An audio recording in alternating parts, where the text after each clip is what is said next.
नमस्कार, आप सभी का स्वागत कृषि विशेष में। कृषि विशेष एक ऐसा कार्यक्रम जिसमें लगातार आपको हम जानकारी देते हैं और ये जानकारी होती है बेहद ही विशेष।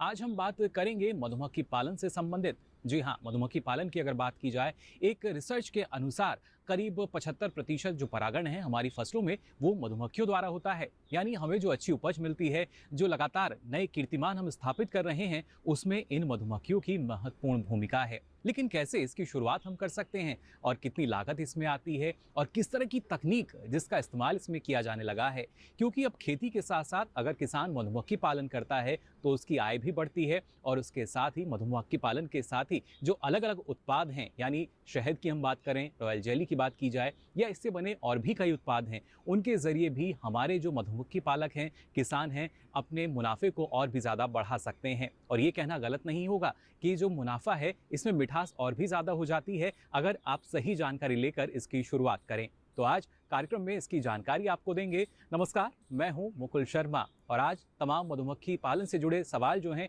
उनके जवाब आपको कृषि विशेष में हम यहां देने जा रहे हैं। यानी कैसे आप मधुमक्खी पालन कर सकते हैं, कितनी लागत इसमें आएगी और किस तरह की तकनीक आज के समय में आवश्यक है और कितना लाभ इसके जरिए हमारी फसलों को होता है। तो चलिए शुरुआत करते हैं कार्यक्रम की।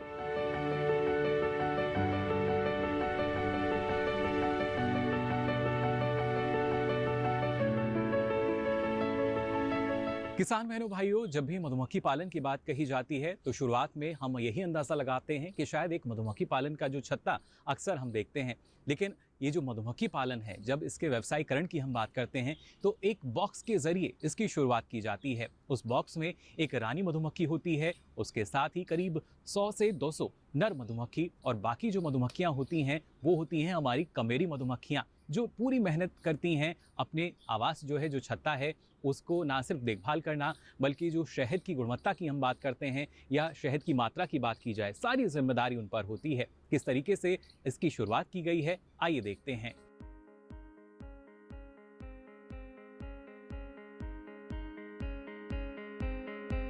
आज के दौर में कृषि क्रियाएं लघु व्यवसाय से बड़े व्यवसाय में बदलती जा रही हैं। कृषि और बागवानी उत्पादन लगातार बढ़ रहा है, जिसके कारण कुल कृषि योग्य भूमि घट रही है। ऐसे में कृषि के विकास के लिए फसल, सब्जियों और फलों के भरपूर उत्पादन के अतिरिक्त दूसरे व्यवसाय से बेहतर आय के उपाय करना जरूरी हो जाता है। मधुमक्खी पालन एक ऐसा व्यवसाय है जो मानव जाति को लाभान्वित कर सकता है।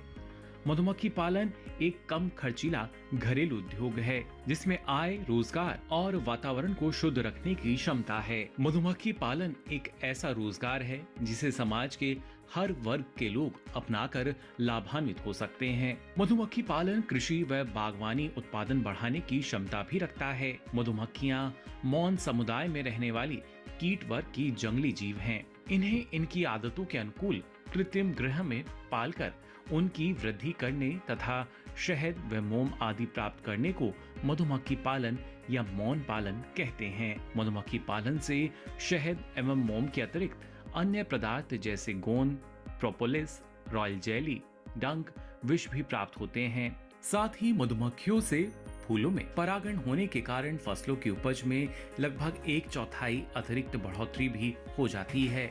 आज के दौर में मधुमक्खी पालन ने कम लागत वाला कुटीर उद्योग का दर्जा ले लिया है। ग्रामीण भूमिहीन बेरोजगार किसानों के लिए आमदनी का एक साधन मधुमक्खी पालन बन चुका है। मधुमक्खी पालन से जुड़े कार्य जैसे बढ़ईगिरी, लोहारगिरी एवं शहद विपणन में भी रोजगार का अवसर मिलता है। मधुमक्खियाँ फूलों के रस को शहद में बदल देती हैं और उन्हें छत्तों में जमा करती हैं। जंगलों से मधु एकत्र करने की परंपरा लंबे समय से लुप्त हो रही है। बाजार में शहद और इसके उत्पादों की बढ़ती मांग के कारण मधुमक्खी पालन अब एक लाभदायक व्यवसाय बन चुका है। वैज्ञानिक तरीके से विधिवत मधुमक्खी पालन का काम 18वीं सदी के अंत में शुरू हुआ। इसके पूर्व जंगलों से पारंपरिक ढंग से ही शहद एकत्र किया जाता था। मधुमक्खी पालन का आधुनिक वैज्ञानिक तरीका पश्चिम की देन मानी जाती है। सन 1789 में स्विट्जरलैंड के फ्रांसिस ह्यूबर नामक व्यक्ति ने पहल लकड़ी की पेटी में मधुमक्खी पालने का प्रयास किया। इसके अंदर उसने लकड़ी के फ्रेम बनवाए जो किताब के पन्नों की तरह एक दूसरे से जुड़े हुए थे। इसके बाद अमेरिका निवासी पादरी लैंगस्ट्रॉथ ने सन 1851 में संशोधित फ्रेम बनवाया जिससे अधिक मधुमक्खियां आ सकें। लगातार संशोधन के बाद मधुमक्खी पालन का आधुनिक तरीका सामने आया जिसे आज मधुमक्खी पालन किया जा रहा है। मधुमक्खी पालन क्या है ये तो आपने जान लिया, लेकिन इसके जरिए जो हमें शहद मिलता है जिसे हम मुनाफे की मिठास बता रहे हैं, उसके आपको कई और ऐसे फायदे हैं जो जानने होंगे।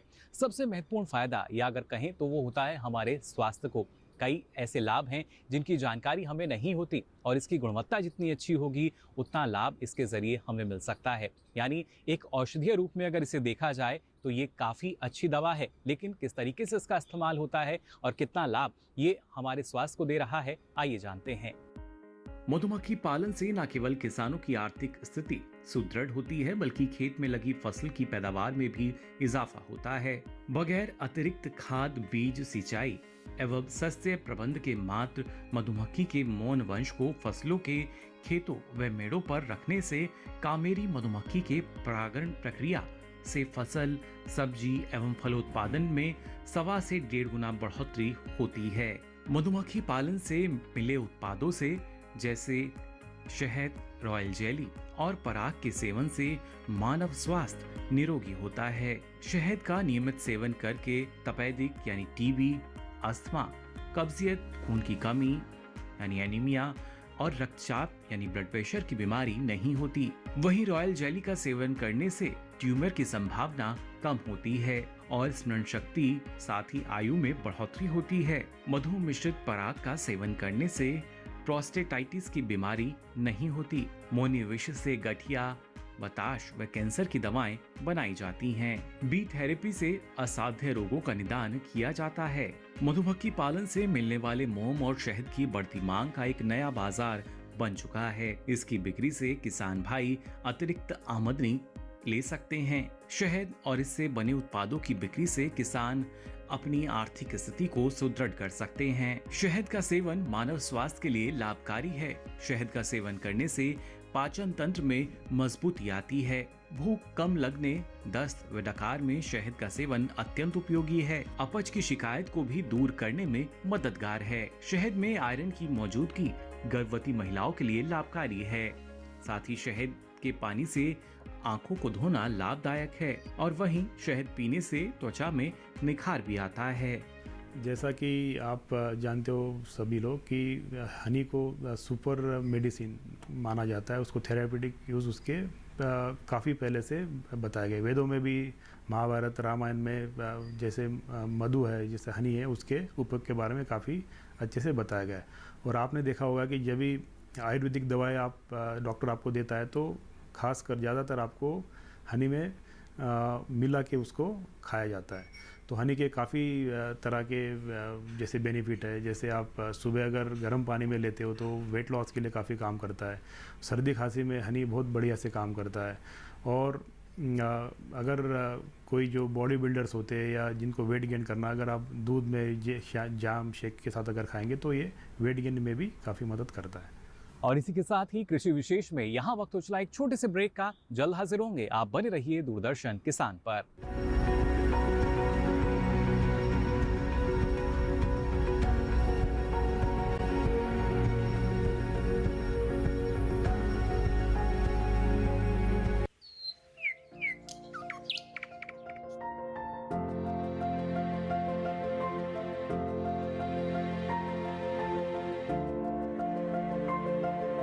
कहाँ होगी बात।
देखिए दूरदर्शन किसान पर सरकार आपके साथ, शनिवार रात 9 बजे।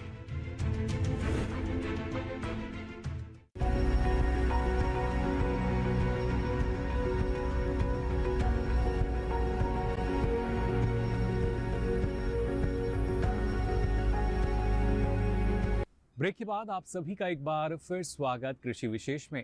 आज कृषि विशेष में आपको हम जानकारी दे रहे हैं मधुमक्खी पालन के बारे में। और ब्रेक पे जाने से पहले आपने जाना कैसे इसकी शुरुआत हुई, कितना लाभकारी व्यवसाय आज के समय में ये बन चुका है और कैसे हमारे जो किसान हैं वो अब इस क्षेत्र से जुड़ रहे हैं और अच्छी मात्रा में शहद का उत्पादन कर रहे हैं। अब आइए कार्यक्रम में आगे बढ़ते हैं और ये जान लेते हैं कि अगर आप मधुमक्खी पालन करना चाहते हैं तो कहाँ से आप इसकी शुरुआत कर सकते हैं, यानी किस स्थान का हमें चयन करना होगा, किस तरह से अलग अलग जो प्रजातियां हैं उनका चयन हम कर सकते हैं और यहाँ पे जो चुनौतियां हमारे सामने रहती हैं कैसे उनसे हम बच सकते हैं। और जितना हम अपनी मधुमक्खियों का बचाव कर पाएंगे उतना ही अच्छा शहद उत्पादन उनसे हमें मिल पाएगा, गुणवत्ता उसकी अच्छी होगी और उसके ज़रिए कम लागत में अधिक मुनाफा हम कमा सकेंगे।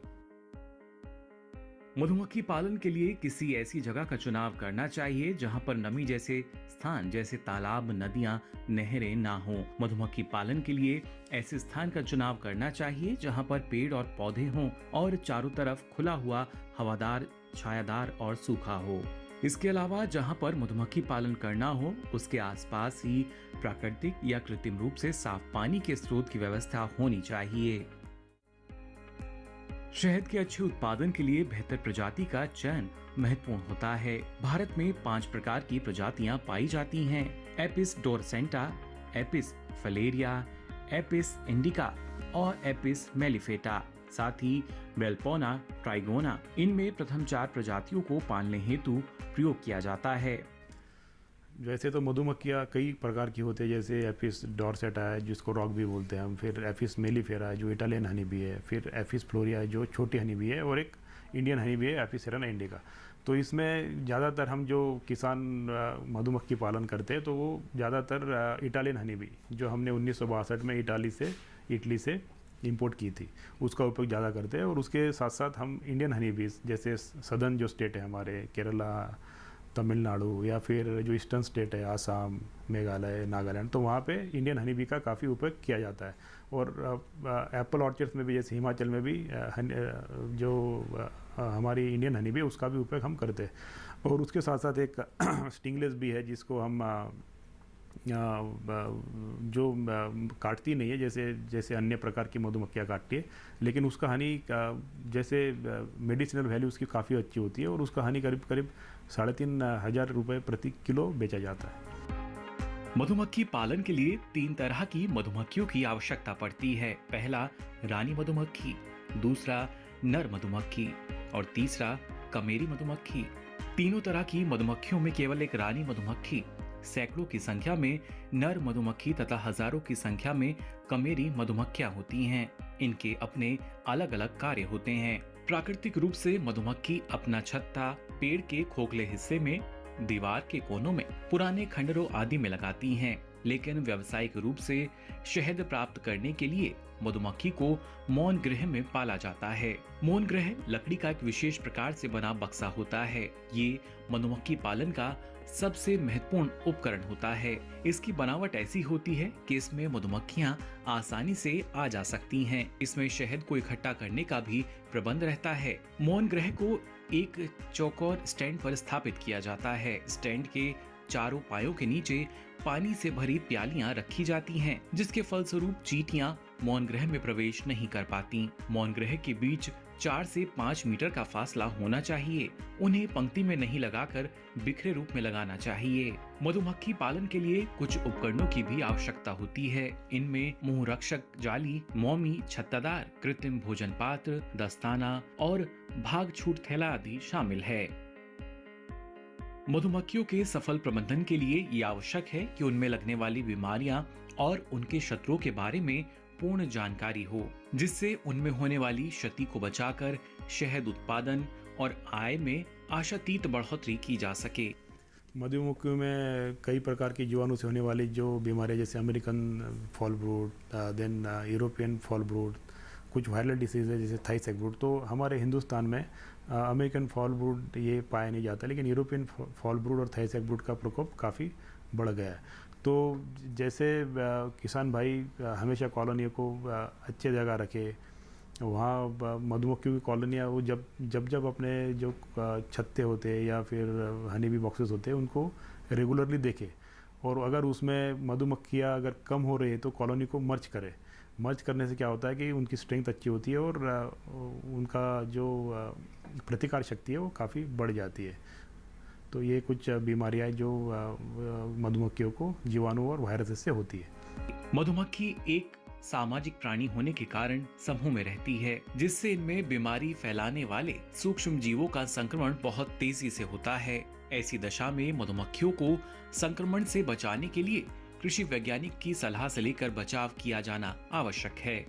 तो जाना आपने कैसे अलग अलग बीमारियों से हमें अपनी मधुमक्खियों का बचाव भी करना होता है, तभी हमें गुणवत्ता युक्त शहद जो है मिल सकता है। लेकिन अगर देखा जाए तो शहद के भंडारण को लेकर भी कई ऐसी महत्वपूर्ण जानकारी है जिसको जानना बेहद ज़रूरी है। यानी कैसे आप उसका भंडारण कर सकते हैं, कैसे उसको इकट्ठा करना है और उसके बाद उसको किस तरीके से बाज़ार तक हम लेके जा सकते हैं। क्योंकि लगातार अगर बाज़ार मांग की बात की जाए तो इसमें इजाफा हो रहा है, लोग लगातार शहद का सेवन कर रहे हैं और ऐसे में ये एक अच्छा मौका है हमारे मधुमक्खी पालकों के पास कि वो बाज़ार के अनुरूप जो मांग है उसको पूरा कर सकें। मधुमक्खी से शहद उत्पादन होने पर उसे इकट्ठा करना और भंडारण करना बेहद अहम माना जाता है। यदि इसमें वैज्ञानिक तरीकों को अमल में लाया जाए तो बेहतर लाभ प्राप्त किया जा सकता है। मधुमक्खी पालन को बढ़ावा देने के लिए पुणे में केंद्रीय मौन पालन अनुसंधान केंद्र की स्थापना की गई है। मधुमक्खी पालन के लिए यदि छोटे पैमाने पर इसकी शुरुआत की जाए तो किसान भाई इससे बेहतर आमदनी ले सकते हैं। 20 पेटी से इस व्यवसाय को शुरू करने में करीब 1 लाख रुपए की लागत आती है। एक बार शुरू करने के बाद इस व्यवसाय में लगातार बेहतर लाभ कमाया जा सकता है। किसान भाइयों, जैसा आप जानते हैं कि 2014 में जब से हमारे माननीय प्रधानमंत्री जी ने कार्यभार संभाला है, तब से उन्होंने उनकी एक विजन थी मधुमक्खी के बारे में, जो परागन है या फिर अन्य प्रकार की जो मधुमक्खी के बारे में जानकारी जानने के लिए, तो उन्होंने हनी बी मिशन की स्थापना की और हनी बी मिशन में उन्होंने आवंटन 500 करोड़ का किया है। तो उसमें कई प्रकार की स्कीम है, जैसे mission mode 1, mission mode 2, mission mode 3। इसमें कई NGO संस्थाएं या गवर्नमेंट ऑर्गेनाइजेशन वो रिसर्च के लिए या किसानों को ट्रेनिंग देने के लिए काफ़ी मदद करती है। जैसे छत्ते के लिए अगर किसी किसान को अगर मधुमक्खी कॉलोनी लेनी है तो उस पर करीब 3600 से 4000 रुपये का खर्च आता है। उसमें आधा खर्चा गवर्नमेंट 1800 तक आपको NVB के द्वारा देती है। मौजूदा समय में 1 किलो शुद्ध ऑर्गेनिक शहद की कीमत 300 से 700 रुपए प्रति किलो तक है। मधुमक्खी पालन में एक मौन ग्रह की पेटी से करीब 40 किलो शहद उत्पादित किया जा सकता है। इससे किसानों को बेहतर मुनाफा मिलता है। मधुमक्खी पालन को बढ़ावा देने के लिए सरकार 85% तक सब्सिडी दे रही है, जिसका फायदा उठाकर किसान भाई बेहतर कर सकते हैं। आज के दौर में किसानों को शहद की बढ़ती मांग के कारण काफी फायदा हो रहा है। ऐसे में शहद उत्पादन किसानों के लिए काफी लाभदायक हो सकता है। शहद के निर्यात में भागीदारी निभाकर किसान बेहतर मुनाफा भी कमा सकते हैं। ऐसे में कहा जा सकता है कि किसान के लिए शहद उत्पादन मामूली लागत में अधिक मुनाफा देने वाला एक फायदेमंद व्यवसाय है। किसान अगर बेहतर करना चाहे तो वे इसे व्यापक मात्रा में उत्पादन और प्रसंस्करण करके रोजगार का भी एक बेहतर विकल्प बना सकते हैं। हमारे देश की बात की जाए या बात की जाए वैश्विक स्तर पर, शहद ना सिर्फ स्वास्थ्य के लिए लाभकारी है बल्कि उतना ही लाभदायक है आर्थिक स्थिति के लिए भी। फिर चाहे हम किसानों की बात करें, मधुमक्खी पालकों की बात की जाए या वैश्विक स्तर पर जिस तरीके से इसका लगातार निर्यात किया जाता है, क्योंकि अच्छी खासी मांग इसकी बनी रहती है और उसी वजह से हमारे जो मधुमक्खी पालक हैं उनको अच्छा लाभ मिलता है। ऐसे में आवश्यकता यही कि लगातार अच्छा गुणवत्ता युक्त जो शहद उत्पादन है वो हमारे मधुमक्खी पालक ले सकें और इसके साथ साथ रॉयल जेली या जो दूसरे भी अन्य उत्पाद हैं उनका भी बाजार करके अच्छा लाभ उनको लगातार मिलता रहे। साथ ही सबसे बड़ा लाभ इसका परागण के जरिए हमारे किसानों को मिलता है, क्योंकि कृषि उपज जो है उसमें अच्छा खासा इजाफा होता है। और आज के समय में कई किसान ऐसे हैं जो अपने खेतों में बाकायदा मधुमक्खी पालकों को बुलाकर वहाँ जो बॉक्स है उनको रखवाते हैं, जिससे अच्छी उपज उन्हें मिले, क्योंकि वहाँ भी जो गुणवत्ता है वो लगातार बढ़ती है। फिर चाहे अलग अलग फसलों की बात की जाए या जो दूसरे हमारे पास और विकल्प हैं उनकी भी, मधुमक्खी पालन के जरिए लगातार जो किसानों की आमदनी है वो बढ़ रही है। और एक ऐसा व्यवसाय है जिसको साल भर हमारे मधुमक्खी पालक या जो हमारे किसान हैं वो कर सकते हैं। हम उम्मीद करते हैं कि आज आपको जो जानकारी दी गई है उससे आप काफ़ी लाभान्वित होंगे और इस मुनाफे की मिठास की जानकारी और लेकर आप भी मधुमक्खी पालन क्षेत्र में आगे बढ़ पाएंगे। फिलहाल के लिए कृषि विशेष की इस कड़ी में बस इतना ही। फिर हाजिर होंगे किसी नए विषय पर, आपको देंगे पूरी जानकारी। लेकिन आप अपना कोई सवाल या सुझाव हम तक पहुंचाना चाहते हैं तो इसके लिए आप हमें मेल कर सकते हैं। हमारी मेल आईडी है ddkrishivishesh@gmail.com। इसके साथ ही पत्र व्यवहार के माध्यम से भी आप हमारे साथ जुड़ सकते हैं। इसके लिए आप हमारा पता नोट कर लें। कार्यक्रम कृषि विशेष, कमरा संख्या 59A, CPC, दूरदर्शन, खेलगांव, नई दिल्ली 110049। हमें इंतजार रहेगा आपके सवाल और सुझावों का। फिलहाल आज के लिए कृषि विशेष में बस इतना ही। मुझे दीजिए इजाजत। नमस्कार।